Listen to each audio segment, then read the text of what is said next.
I was privileged to get my hands on an early stream of Rotting Christ's new album, Pro Christo.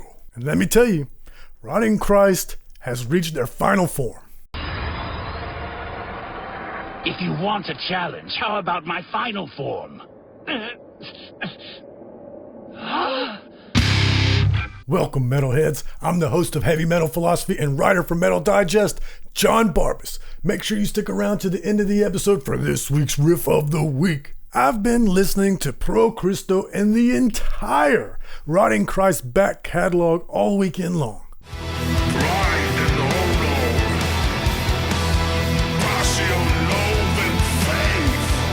Listening from the beginning of their catalog on, it's really no surprise that this album is an evolution, because if you listen to their discography in order from front to back, you'll notice that there are certain eras of the Rotting Christ sound. I think this album, Pro Christo, is the logical evolution after the Heretics, but the band is miles apart from their 1993 debut, Thy Mighty Contract. Those first few records were straight up black metal, replete with those old school witch vocals.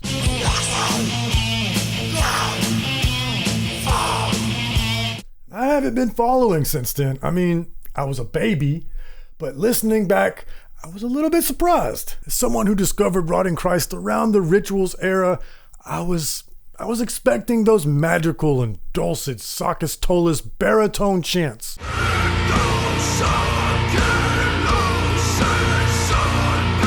But now that I've thought about it, it's really not a surprise. I mean, the Tolis brothers were only 19 and 20 at the time.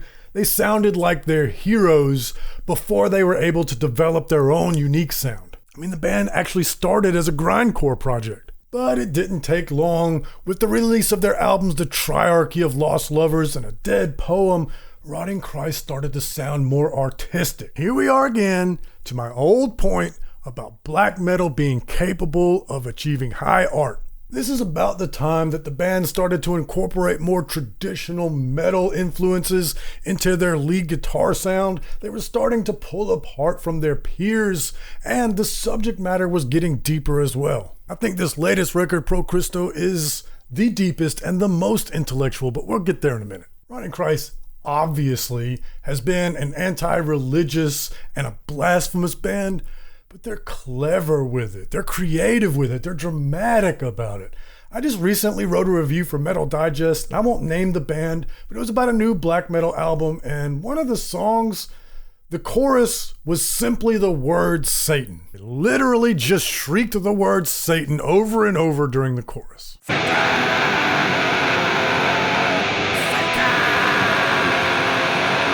Now, I like a good song about the devil just as much as any other metalhead, but I mean, don't we have enough songs like that? Aren't there like 4 million songs where the guys just shriek Satan during the chorus? I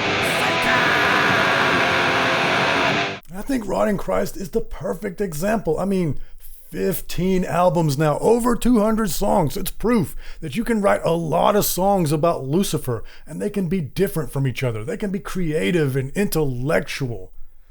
But maybe 15 albums is the limit to that, because this new album, Pro Christo, is not about the devil. It's about history. And speaking of history, before we go on with the new album, let's just cover one more part of Rotting Christ's band's history. Around the time of the Aeolus record, Rotting Christ started to incorporate more world sounds and international folk chanting. And Sakis' voice, it still had a black metal quality about it, but his natural tone, his natural voice was starting to come through more.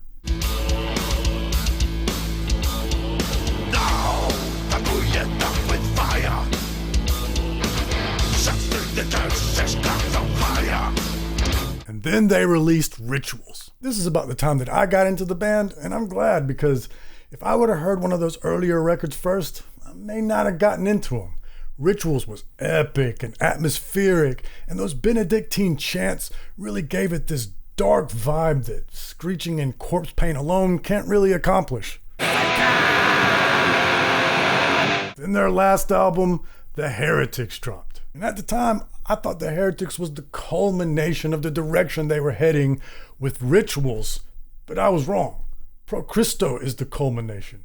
It's just at that time, it was so epic, and I didn't think that black metal could get much grander without venturing into pompous and pretentious territory. And then this week I heard Pro Christo. This record takes the grandness and the atmosphere of the Heretics and makes it more cinematic. And when I say cinematic, I don't just mean there's an orchestra involved and so therefore it sounds like a film score. No, there's an actual story being told here. The name Pro Christo is Greek for before Christ. This is the story of the times before Christ. This is an album about pagan civilizations fighting the last fights of their existence before Christianity took over Europe. There's sounds of battle that goes on, with Sakis narrating the story as an intro to these songs. This is the way the world ends. And the choirs are bigger, and each verse and chorus sounds like the set and setting of a scene in a grand play. That's what I mean by cinematic. The Apostate is about the last pagan king of the Roman Empire, Julianus. Like Father, Like Son is about a pagan remembering and honoring his departed father. Yggdrasil is about Norse pagan mythology. And Circe is an Irish word for freedom. It's about an Irish hero fighting for his freedom against the coming wave of Christendom. Rotting Christ has transitioned from that big middle finger to the church that is Satanism and more into celebrating pagan resistance. This is pretty much in line and consistent with Rotting Christ's longtime philosophy of non-servium. Jeremiah chapter 2 verse 20. And long ago you broke your yoke and tore off your bonds.